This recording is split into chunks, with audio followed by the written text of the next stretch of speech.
Sir இந்த சினிமாவில் நடிக்கணுங்கிறதுக்காக தான் வந்தேன் அப்படின்னு சொன்னேன். அப்படியா, சினிமாவில் நடித்து நீங்கள் என்ன பண்ண போகிறீங்க? அதில் நடித்து நிறையா சாதனை பண்ண போகிறேன், நிறையா ஹெல்ப் பண்ண போகிறேன்னு. ஏன் இதுக்கெல்லாம் நீங்கள் ஆசைப்பட்றீங்க? ஆ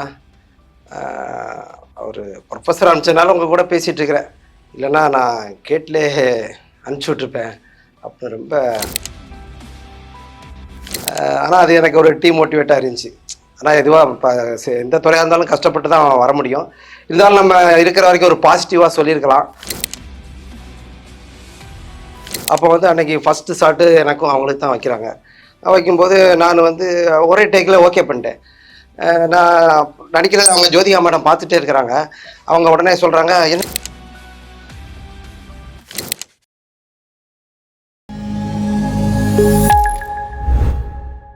சினிமா தொடர்பான நேர்காணல்கள் பலவற்றை நமது நாதஸ் நடத்தி வரும் வேளையில் பலரையும் அடையாளப்படுத்தும் விதமாக தொடர்ந்து நேர்காணல்கள் நடைபெற்று வருகிறது. அந்த வகையில் தற்போது நம்முடன் இருப்பவர் கர்ணன், ராட்சசி, ஜெய் பீம், இப்படி பல படங்கள்ல நடித்த ஒரு நடிகராக இருக்கும் மாரியப்பா நம்மோடு இருக்கிறார். வணக்கம். வணக்கம் சார். பொதுவாக இப்படி நிறைய படங்களை அடையாளப்படுத்தும் போது அதுக்கு ஒரு சில உழைப்பு இருக்காது. ஏன்னா ஒரு பெரிய நடிகர் வந்து சொல்லும்போது நான் இத்தனை வருஷம் இருந்தேன், 45 இயர்ஸ் 30 இயர்ஸ் அப்படின்னு செலிப்ரேட் பண்ணுறோம். ஆனால் அங்கங்கே படங்களில் சீன் வரும்போது கூட இந்த சீன் நமக்கு கிடைச்சிடாதா, இந்த சீனில் கிளாப்ஸ் வராதான்ற விஷயம் இருக்கும். இப்போ நான் சொன்ன படங்கள் கர்ணனாக இருக்கட்டும், பீஸ்டில் கூட ஒரு சீன் பண்ணியிருக்கீங்க. இந்த மாதிரியான சீன்கள் முதல்ல இதெல்லாம் என்ன, எந்தெந்த படத்தில் எந்தெந்த சீன்றதை ஒரு வரிசைப்படுத்திட்டு அது ஒரு அடையாளம் நேர்களுக்கு கிடைக்கும். வணக்கம்.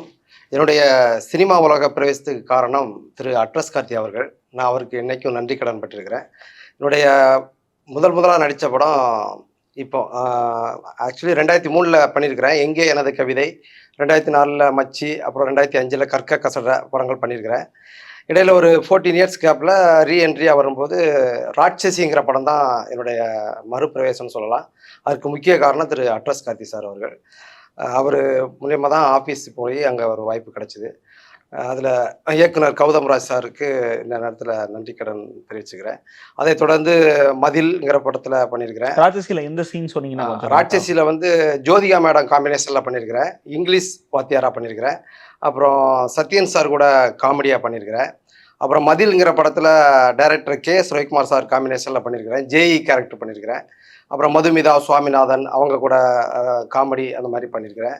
கர்ணனில் வந்து போலீஸ் கான்ஸ்டபிளாக பண்ணியிருக்கிறேன். ஜெய் பீம் படத்தில் ஓப்பனிங் சீனில் மப்டி எஸ்ஐ கேரக்டர் பண்ணியிருக்கிறேன். அப்புறம் மௌனிகாங்கிற படத்தில் ஒரு கேரக்டர் பண்ணியிருக்கிறேன், ஒரு வில்லத்துவமான கேரக்டர். ஒரு பீஸ்ட்டுங்கிற படத்தில் பண்ணியிருக்கிறேன். அப்புறம் விஜய் சார் போத்தனூர் தபால் நிலையம். ஆமாம், அதை நம்ம தாராளமாக சொல்லலாம். விஜய் சாரோட பீஸ்ட் நீங்கள் அடையாளமாக கூட சொல்லலாம். விஜய் சாருடைய பீஸ்ட் படத்தில் பண்ணியிருக்கிறேன். எந்த காட்சி? டைரக்டர் நெல்சன் சார் இயக்கம். அதில் வந்து மாலில் வந்து ஒரு முக்கிய ஒரு கேரக்டராக பண்ணியிருக்கேன். மாலில் அரெஸ்டிங்கில் ஒரு பிளம்பர் கேரக்டர் பீஸ்ட்டு. அப்புறம் போத்தனூர் தபால் நிலையங்கிற படத்தில் ஒரு 7 சீன் பண்ணியிருக்கிறேன், ஒரு பியூன் கேரக்டர். அதில் டைரக்டர் பிரவீன் சார் பண்ணது. அப்புறம் போத்தனூர் தபால் நிலையம். அப்புறம் Tamil rockers web series, Kazhuvethi Moorkan, Baba blacksheep, Chithha, Kapil returns, Kuiko, அப்புறம் வித்தைக்காரங்கிற படங்கள்லாம் கேரக்டர் ரோல் பண்ணியிருக்கிறேன். தமிழ் ராக்கர்ஸ் வெப் சீரிஸில் வந்து ஹெட் கான்ஸ்டபிளாக பண்ணியிருக்கிறேன். அப்புறம் கழுவேத்தி முருக்கனில் வாத்தியாராக பண்ணியிருக்கிறேன். சித்தாவில் வந்து ஒரு செகண்ட் வில்லனாக பண்ணியிருக்கிறேன். அப்புறம் குயிக்கோங்கிற படத்தில் ஹெட் கான்ஸ்டபிளாக பண்ணியிருக்கிறேன். அப்புறம் வித்தைக்காரன்கிற படத்தில் எம்எல்ஏ கேரக்டர் ஒரு காமெடி சீனாக பண்ணியிருக்கிறேன். அப்புறம் கர்ணன். ஆமாம், கர்ணனில் போலீஸ் கேரக்டர் பண்ணியிருக்கிறேன். இந்த படங்கள்லாம் எனக்கு வாய்ப்பு கொடுத்த. கர்ணன் படத்தில் எந்த சீன் சொன்னீங்கன்னா இன்னும் கொஞ்சம் கரெக்ட். கர்ணனில் வந்து இப்போ தனுஷ் சார் வந்து போலீஸ் ஸ்டேஷனை அடித்து நொறுக்கிட்டு போவார். அப்போ அந்த சமயத்தில் வந்து இப்போ மேலதிகாரிக்கு இன்ஃபர்மேஷன் கொடுக்குறதுக்கு ஒரு கான்ஸ்டபிள் வந்து ஃபோன் பண்ணி சொல்லுவார். அந்த கான்ஸ்டபிளாக நான் பண்ணியிருக்கிறேன். நட்டி சாருக்கு ஃபோன் பண்ணி தகவல் சொல்லக்கூடிய ஆள். ஆமாம் ஆமாம். இப்படி நிறைய சீன்கள் அங்கங்கே பார்க்கறோன்னே இந்த நடிகர் நம்ம பார்த்தோன்ற ஒரு கனெக்ட் ஏற்படுது. முதல்ல உங்களுக்கு சினிமா ஆசைன்றது எங்கே வருது, எந்த வயசில் வருது, அதை சொல்லுங்கள். எனக்கு விவரம் தெரிஞ்ச வயசுலேருந்து சுமார் ஒரு 4 வயசாக இருக்கும்போதே எங்கள் அப்பா ஒன்லி சிவாஜி சார் படத்துக்கு மட்டுமே கூப்பிட்டு போவார். அவர் படங்கள் பார்த்து நாமளும் நடிக்கணும் அப்படிங்கிற ஒரு ஆசை ஏற்பட்டது. அவருடைய வசனங்கள்லாம் சின்ன வயசுலலாம் நான் பேசுவேன், இப்போவும் பேசுவேன். அப்புறம் திருவிழா மேடைகளில் ஸ்கூலு காலேஜ் லைஃப்லாம் மேடை நாடகங்கள்லாம் பண்ணியிருக்கிறேன். அப்புறம் கோயம்புத்தூர் வந்ததுக்கப்புறம் மேடை நாடகங்கள் நிறையா பண்ணியிருக்கிறேன். அவர் சிவாஜி சார் தான், அவருடைய இன்ஸ்பிரேஷன் தான் காரணம். மேடை நாடகங்கள் கோயம்புத்தூரில் நிறையா பண்ணியிருக்கிறேன். கோவை அதில் வந்து முக்கியஸ்தரா கோவை மாவட்ட தொழில்முறை நாடக கலைஞர் சங்க தலைவர் திரு ராஜ்மனோகர் அவர் தான் வந்து கோவை நாடக பிரவேசத்துக்கு எனக்கு அடிப்படை மூல காரணம். அவர் மூலியமாக தான் அங்கே உள்ள நாடக கலைக்குழுக்கள் மூலியமாக பழக்கம் ஏற்பட்டது.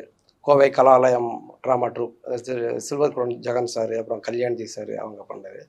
அப்புறம் மருதூர் கோடீஸ்வரன் சாருடைய கோவை வண்ணமயில் தேசிய கலைக்குழு, கதிரவன் கலைக்குழு ஆர் தியாகராஜன் அவங்க, அப்புறம் பூங்குயில் கலைக்குழு சீனிவாசன், பூங்குயில் பாபு, அப்புறம் ஏஜிஎஸ் கலைக்குழு, அப்புறம் சார்லி சாப்டின் கலைக்குழு, இப்படி நிறையா கலைக்குழு. அப்புறம் ஃப்ரெண்ட்ஸ் ஆர்ட்ஸ் அகாடமி அந்த கலைக்குழு. அவர் தான் என்னை முதலாக நாடகத்தில் வந்து ஹீரோவாக எனக்கு ஒரு பாத்திரம் கொடுத்தவர் திரு கோவை விஜயன் சார். ஓகே. ஆமாம், அவருக்கு கொடுத்ததுக்கப்புறம் தான் எனக்கு ஒரு மெயின் கேரக்டரே கொடுத்தாங்க. முதல்ல ஒரு சீன் 2 சீன் இந்த மாதிரி தான் கொடுத்துட்டு இருந்தாங்க. இந்த friends arts academy Kovai Vijayan sir அவர் தான் எனக்கு நான் சிவாஜி சார் வசனங்கள் பேசுகிறத பார்த்துட்டு எனக்கு முதல்ல ஹீரோ வாய்ப்பு கொடுத்தாரு. அதை பார்த்து தான் நிறையா கேரக்டர் வாய்ப்புலாம் கிடச்சிது. வாஞ்சிநாதன் நான் பண்ணியிருக்கிறேன், மருதூர் கோடீஸ்வரன் சாருடையது. அப்புறம் மருதநாயகம் பூலித்தேவன் நாடகத்தில் மருதநாயகம் கேரக்டர் வந்து வில்லன் கேரக்டராக பண்ணியிருக்கேன். அதுவும் கலைக்கவிஞர் மருதூர் கோடீஸ்வரன் சார் இயக்குனார். அப்புறம் தியாகராஜன் அவருடைய நாடகத்தில் குணச்சித்திரம் ஃபஸ்ட்டு ப்ரைஸ்லாம் வாங்கியிருக்கிறேன். அப்புறம் நிறையா மேடை நாடகங்கள் நிறையா பண்ணியிருக்கிறேன். அப்புறம் மேடை நாடகங்கள்னோடனே ஒரு விஷயம் தோணுது. இன்னைக்கு மேடை நாடக கலைஞர்களை வந்து ரொம்பவே வியப்புக்குரிய ஒரு விஷயமா பார்ப்பாங்க. ஏன் காரணம்னா, இங்க சினிமானா ஒரு ஃபர்ஸ்ட் டேக்கு, செகண்ட் டேக்கு, தேர்ட் டேக்கு அப்படின்னு வாங்கிக்கலாம். அதுக்கான ஆப்ஷன்ஸ் இருக்கு. ஆனா மேடை நாடகம்ன்ற போது ஒரு ஸ்பான்டனியஸா நடிக்க வேண்டிய ஒரு விஷயம் இருக்கு. அது உங்களுக்கு சினிமாக்கு எந்த அளவுக்கு கை கொடுத்துச்சு? அது மேடை நாடகம் தான் வந்து எனக்கு வந்து சினிமாவுக்கு வந்து ரொம்ப கை கொடுத்துன்னு சொல்லலாம். மேடை நாடகங்களை நம்ம வந்து டைலாக்லாம் ரிஹர்சல் பண்ணி நம்ம பண்ணும்போது அந்த பெர்ஃபார்மன்ஸு அது வந்து நம்ம டைலாக் வந்து ஈஸியாக டெலிவரி பண்ணுறதுக்கு ஒரு தாய் வீடு மேடை நாடகம் தான்.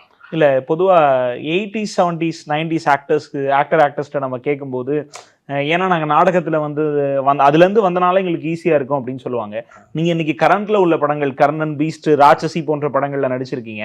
ஆனால் உங்களுக்கு தாய் வீடு மேடை நாடகம் சொல்லும்போது வியப்புக்குரிய ஒரு விஷயமா தான் இருக்கு. உண்மையிலே அதான் தாய் வீடு மேடை நாடகம் தான்.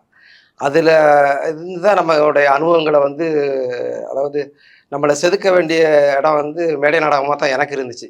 ஓகே. அதில் உள்ள அனுபவம் தான் எனக்கு ஈஸியாக டயலாக் டெலிவரி பண்ணுறதுக்கு சௌரியமாக இருந்துச்சு, படங்களில் கேரக்டர் ரோல் பண்ணுறதுக்கெலாம். பொதுவாக சினிமாவில் நம்ம ஜெயிச்சிடுறோம், இத்தனை வருஷம் ஜேர்னியில் இருக்கோம், இல்லை சர்வைவ் ஆகிறோம், இந்த மாதிரியான நிறைய விஷயங்கள். இதில் வந்து பெரிய ஆக்டர்ஸும் சரி, இல்லை 30 வருஷம் ஜேர்னியில் சர்வைவ் ஆகிட்டு இருக்கவங்களும் சரி, சினிமாவில் பட்ட அவமானங்கள்னு ஒன்று இருக்கு. அதாவது நம்ம அந்த வாய்ப்புகள் தேடும்போது, அப்படி உங்களுக்கு இப்போ என்னெல்லாம் ஞாபகம் வருது? எனக்கு முதல்ல அந்த மாதிரி ஒரு சம்பவம் நடந்தது. நான் கோவை ட்ராமா ட்ரூப்ல இருந்து இங்கே சென்னையில் ஆர்ஆர் சபாவில் வந்து ஒரு நாடகம் அரங்கேற்றி இருந்தாங்க. அப்போ வந்து ஒரு ப்ரொஃபஸர் வந்து எனக்கு சொல்லியிருந்தார், கோயம்புத்தூரில் ஒரு ப்ரொஃபஸர் சொல்லியிருந்தார், இந்த மாதிரி அங்கே சென்னையில் என்னுடைய ஸ்டூடெண்ட் தான் படம் பண்ணுறாப்புல, அதனால் நீ அங்கே போய் பாரு அப்படின்னு சொல்லியிருந்தார். அப்போ நான் மேடை நாடகம் வந்து ஈவினிங் தான் நாடகம் ஆர்ஆர் சபா. அப்போ மார்னிங்லாம் இங்கே வந்துட்டோன்னே ஃபஸ்ட்டு முதல்ல சரி அப்போ சார் சொன்னார் போய் பார்க்கலான்ட்டு அவரை போய் பார்த்தேன். அது ஒரு 2000 சுமார் இருக்கும், 2000 ஒரு 24 வருஷத்துக்கு முன்னாடி. அப்போ அவரை பார்க்க போகும்போது ஃபஸ்ட்டு அவர் வீட்டுக்கு தான் போனேன். அவர் என்ன சொன்னார், என்ன விஷயமா வந்தீங்கன்னாரு. இந்த மாதிரி சினிமா விஷயமா, சரி ஆஃபீஸ் வந்துருங்கன்னாரு. உடனே நான் அங்கே ஆஃபீஸ் போயிட்டேன். போனதுக்கப்புறம் நான் அங்கே கேட்லேயே தான் நின்னேன், என்னை உள்ளே யாருமே விடலை. அப்புறம் வந்து நான் அவருக்கு ஃபோன் பண்ணேன். அதுக்கப்புறம் டைரக்டர் வந்து செக்யூரிட்டி காமிச்சு வர சொல்லுங்கன்னாரு. சரிட்டு உள்ளே போனேன். உடனே வாங்க அப்படின்னு உட்காருங்க அப்படின்னு ரூமில் உட்கார வச்சு அப்புறம் காஃபிலாம் ஆர்டர் பண்ணார், சாப்பிட்டோம். என்ன விஷயமா வந்தீங்க அப்படின்னு. சார் இந்த சினிமாவில் நடிக்கணுங்கிறதுக்காக தான் வந்தேன் அப்படின்னு சொன்னேன். அப்படியா, சினிமாவில் நடித்து நீங்கள் என்ன பண்ண போகிறீங்க? அதில் நடித்து நிறையா சாதனை பண்ண போகிறேன், நிறையா ஹெல்ப் பண்ண போகிறேன்னு. இப்போ நாடகம் தானே பண்ணி அதிலே நீங்கள் பண்ண வேண்டியது தானே, ஏன் அதுக்கெல்லாம் நீங்கள் ஆசைப்படுறீங்க? ஒரு ப்ரொஃபஸர் அனுப்பிச்சதுனால உங்கள் கூட பேசிகிட்டு இருக்கிறேன், இல்லைன்னா நான் கேட்லே அனுப்பிச்சி விட்ருப்பேன் அப்படின்னு ரொம்ப இன்சல்ட் பண்ணி ஒரு டிமோட்டிவேட்டாக பண்ணார். நான் பக்கத்தில் நிறைய ஆஃபீஸ்லாம் போகலாம் அப்படின்ட்டு இருந்தேன். நான் அவர் சொன்னதுக்கப்புறம் நான் கொஞ்சம் அப்செட் ஆகிட்டேன். அப்படியே போயிட்டேன். நான் கொஞ்சம் ஆஃபீஸ் பார்க்குறதும் இதான் போச்சு. அந்த மாதிரி ஒரு டிமோட்டிவேட் பண்ணாங்க. அது என்னுடைய காரணங்கள் அது நான் நல்லதோ கெட்டதோ அது அவருக்கு தான் தெரியும். ஏன்னா சில நேரங்கள்ல அதில் பட்டு ரொம்ப கஷ்டப்பட்ட இந்த மாதிரி கஷ்டப்படக்கூடாது அப்படிங்கிறதுக்காக சொன்னாரோ என்னவோ தெரியல.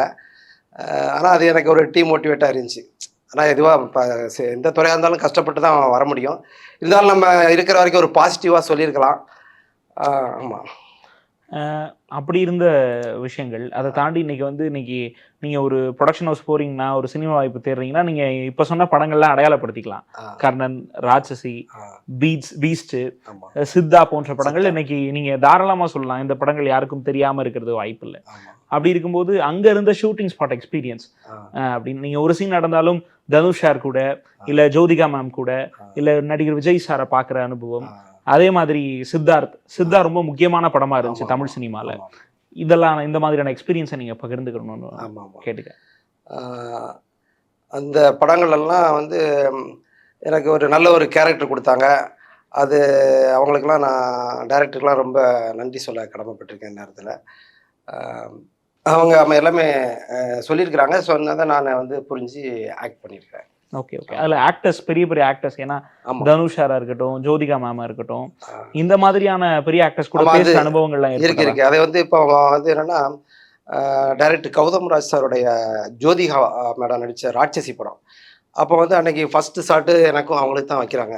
வைக்கும்போது நான் வந்து ஒரே டேக்ல ஓகே பண்ணிட்டேன். நான் நடிக்கிறத அவங்க ஜோதிகா மேடம் பார்த்துட்டே இருக்கிறாங்க. அவங்க உடனே சொல்றாங்க, "என்னங்க அவரு நல்லா பேசுறாரு. இன்னும் கொஞ்ச நேரம் பேச விடுங்க. நல்லா பண்றாரு" அப்படின்னு சொன்னாங்க. ஓகே. ஏன்னா ஒரே டேக்லயே ஓகே ஆயிடுச்சு. அந்த மாரி ஆச்சு. அப்போ ம். அவங்கலாம் என்கரேஜ் பண்ணாங்க. ஜோதிகா மேடம் கூட என்கரேஜ் பண்ணாங்க. "நல்லா பண்றாரு. இன்னும் கொஞ்ச நேரம் பேச விடுங்க" அப்படின்னு சொன்னாரு. இப்போ சித்தா படத்துல சித்தார்த் சாரு, அப்புறம் டைரக்டர் எஸ்.யு. அருண்குமார் சார் அவங்கலாம் வந்து ந நல்லா திரும்ப திரும்ப நமக்கு நல்லா சொல்லி நல்ல ஒரு அந்த ஆக்டிங்க வாங்க வைக்கிறதுக்கு காரணம் அந்த டைரக்டர் எஸ்.யு. அருண்குமார் சார், அப்புறம் சித்தார்த் சார் அவங்கலாம் காரணம். அந்த ம். சீன் வந்து அந்த அளவுக்கு அமையறதுக்கு காரணம் அவங்க தான். என்னுடைய பங்கு கொஞ்சம் இருந்தாலும் அவங்களுடைய பங்கும் அதில இருக்கு. ரொம்ப சந்தோஷம். ஷூட்டிங் நினைவுகள் பகிர்ந்துக்கிட்டீங்க. அந்த இடையில கொஞ்சம் காலம் ஆ. சினிமால இல்லாம திருப்பி ரீஎன்ட்ரி ஆனேன்னு ஆமா, சொன்னீங்கல்ல, ஆமா. அந்த காலங்கள்ல என்ன பண்ணீங்க? அது என்னன்னா, நானு அ கல்யாணத்துக்கு முன்னாடி பயங்கர தீவிரமா இருந்தேன். கல்யாணத்துக்கு அப்புறம் ஒரு 14 இயர்ஸ் ஒரு கேப் ஆயிடுச்சு. இப்படி ராமர் வனவாசம் 14 வருஷங்கிற மாரி, எனக்கு ஒரு இல்லறவாசம் ஒரு 14 இயர்ஸ் அதுக்குள்ள ஒரு மீன்ஸ் அரெஸ்ட் குடும்ப ஆனேன். வாழ்வாதாரத்துக்காக ஓட வேண்டிய தேவை இருந்ததா? அதுதான் உண்ம. நம்மள நம்பி தான் குடும்பம் அடங்கும்போது, நம்ம வேலைக்கு போணும், அப்ப சம்பாதிக்கணும், அப்பதான் குடும்பத்த காப்பாத்த முடியுங்கிற சூழ்நிலையில, ஒரு 14 இயர்ஸ் அதிலயே அரெஸ்ட் ஆகி, என்ன வேலை பார்த்துட்டு இருந்தீங்க? நான் வந்து அப்போ வந்து என்ன பண்ணேன்னா, ஒரு மில்லுல சூப்பர்வைசர் வேலை பார்த்துருக்கிறேன். அப்புறம் ஹோட்டல்ல அ கோயம்புத்தூர் அன்னபூர்ணா ஹோட்டல்ல வந்து பில்லிங்கு, கேஷ் டியூட்டி பார்த்துருக்கிறேன். அப்புறம் ரேஸ் கோர்ஸு கோயம்புத்தூர் ரேஸ் கோர்ஸ்ல புக்ஸ் சேல்ஸ்லாம் பண்ணியிருக்கிறேன். அப்புறம் ஊர்ல வந்து சுக்கு காப்பி வியாபாரம் பண்ணியிருக்கிறேன். ஓ! ஆமா. ம். அது ஆனா எங்க இருந்தாலும் உள்ளுக்குள்ள ஒரு உறுத்தல் இருந்துகிட்டே இருக்கும். சினிமாவுக்கு போகணும், போகணும், போகணும்னு. கரெக்ட். அதனால அந்த ஒரு இதில தான் நான் திருநெல்வேலி மாவட்டத்தில நம்ம ஊர்ல தன்னூத்து கிராமத்தில இருக்கும்போது தான், அங்கேருந்து ஷூட்டிங் போம்போது தான் நான் வந்து அப்போ ஆரம்பத்தில வந்து நமக்கு எப்படி ஒரு கான்டாக்ட் கிடைக்கும்னா, ஏஜென்ட் மூலியமா தான் கிடைக்கும். அப்போ ஒரு அட்மாஸ்பியர் ஆர்டிஸ்ட்டா தான் நான் போயிருந்தேன். அப்போ சென்னையிலேருந்து ஒரு டீம் வந்திருந்தாங்க. முத்துராமலிங்கம் படத்தில ஷூட் நடக்கும்போது, அதில வந்து இன்ஸ்பெக்டர் டீமா வந்திருந்தாங்க. அப்போ தான் அந்த அட்ரஸ் கார்த்தி சார்ன்னு ஒருத்தரு அதில அறிமுகம் கிடைச்சது. நான் ஒவ்வொருத்தர்ட்டயும் பழகும்போது, இவர் ஒரு தனித்துவமா இருந்தாரு. அதுல ஒரு உண்மை இருந்தது. அவர்ட்ட வந்து அவர் என்ன புரிஞ்சுக்கிட்டாரு. அப்போ அவன் கூட அவரு ஒரு நீங்க வசனத்த அட்ரஸ் கார்த்தின்னு சொல்றது மஞ்சுமல் பாய்ஸ்ல நடித்த ஆமா, ஆமா, ஆமா, ஆமா. அந்த அவரு ஆக்டர் வந்து இல்லையா? எனக்கு மட்டுமல்ல, சினிமாவுல இருக்கிற நெறைய பேருக்கு அவரு ஒரு ஹெல்ப்பா இருந்திருக்காரு. ஏன்னா, ஒரு சினிமாவுல ஒரு வேலை வாய்ப்பு கிடைக்கணும்னா, அதுக்கு மெயின் காரணம் அட்ரஸ். அட்ரஸ் இருந்தா தான் அங்க போய் 4 பேர் போய் பார்க்க முடியும். அப்பதான் ஒரு வேலை கேட்க முடியும்.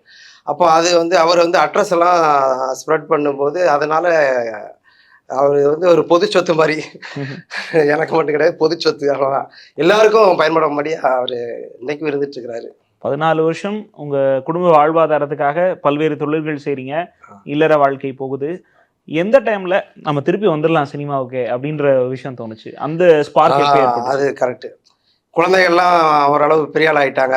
ஓரளவு பெரிய ஆளுனா ஆமா. என்ன வயசு? ஒரு படிச்சுட்டு இருக்காங்களா? ஒரு 7ஆம் கிளாஸ், 8ஆம் கிளாஸ், ஒரு அந்த 10ஆம் கிளாஸ் அந்த ரேஞ்ச் வரும்போது, நம்ம சரி குடும்பத்த விட்டு நம்ம தனியாக சென்னை போய் நம்ம போராடலாங்கிற ஒரு எண்ணம் இருந்துச்சு.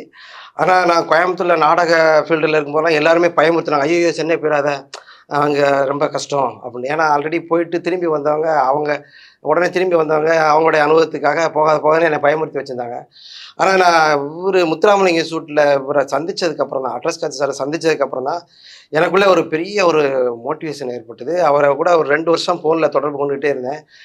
அந்த தொடர்பில் தான் அவரே என்ன சொன்னார்னா, நீ சென்னை வா, உனக்கு 1 மாதத்துல உனக்கு வாய்ப்பு கிடைக்கலன்னா என் சட்டையை பிடிச்சி கேளு, ஏன் சென்னை வர சொன்னேன் அப்படின்னு கேட்டார். எனக்கு ஒரு தெம்பாக இருந்தார். ஒரு 2 அப்பவும் உடனே நான் கிளம்ப முடியல, ஃபேமிலியோட இருக்கனால. ஒரு 2 வருஷம் தொடர்பில் இருந்து அதுக்கப்புறம் ஒரு நம்பிக்கையாக வந்து நான் அதுக்கப்புறம் தான் நான் நம்பிக்கையாக ஒரு 100% முழுமையாக இறங்கினேன் நான். சினிமா அப்படின்னு பார்க்கும்போது நம்ம குடும்ப வாழ்வாதாரத்தை பார்க்கணும் அப்படின்ற தேவை இருக்கும்போது, இப்போ சினிமாவில் நடிச்சே அந்த குடும்ப வாழ்வாதாரத்தை ஓட்டிக்க முடியுதா, இல்லை இன்னொரு தொழில் செஞ்சுட்டு நடிகராக இருக்கீங்களா? உண்மைதான். அதாவது ஆரம்ப காலங்களில் நம்ம முழுக்க சினிமான்ட்டு போனோம்னா குடும்ப வாழ்க்கை ரொம்ப கஷ்டம். அதனால் ஏதாவது ஒரு ஆரம்பத்தில் நம்ம ஏதாவது ஒரு ஒர்க் பண்ணிகிட்டே தான் முயற்சி பண்ணுவோம். ஏன்னா இப்போ நம்ம 24 ஹவர்ஸ் நம்ம சினிமாவிலே போய் வேலை செய்ய போகிறது இல்லை. அப்போ நம்ம ஏதாவது ஒரு வேலை செஞ்சுக்கிட்டே முயற்சி பண்ணுறது தான் ஆரம்ப காலத்தில், அதுதான் பெஸ்ட்டு. நமக்கு ஒரு பெரிய வாய்ப்புகள் கிடைக்கிற வரைக்கும் நம்ம ஏதாவது ஒரு ஒர்க் பண்ணிக்கிட்டே நம்ம சினிமாவுக்கு முயற்சி பண்ணிகிட்டே இருக்கணும். அப்போ தான் வந்து இங்கே சென்னையில் ஸ்தம்பிக்க முடியும். நீங்கள் அப்படி பார்த்தா அந்த 14 வருஷம் அதுக்கு முன்னாடி நடித்தது, இப்போ நீங்கள் சர்வை பண்ண முடியுதுன்னா இந்த எக்ஸ்பீரியன்ஸ் வச்சனால தான் இன்னைக்கு சினிமா மட்டுமே தொழிலாக கொண்டு இது பண்ண முடியுது, அப்படிதானே? ஆமாம். நான் சினிமா மட்டுமே தொழில்னு முழு முயற்சியாக நம்ம வந்து ஆரம்பத்தில் இறங்கக்கூடாது. ஒரு ஒர்க் பண்ணிகிட்டே தான் நம்ம முயற்சி பண்ணணும். நமக்கான காலம் வரும்போது, முழுக்க நம்ம சினிமாவுக்கான காலம் வரும்போது, அப்போ வந்து நம்ம முழுமையாக அதில் ஈடுபடலாம். அது வரைக்கும் ஏதாவது ஒரு ஒர்க் பண்ணிகிட்டே முயற்சி பண்ணுறது தான் புத்திசாலித்தனம். நன்றி. ரொம்ப நன்றி சார்.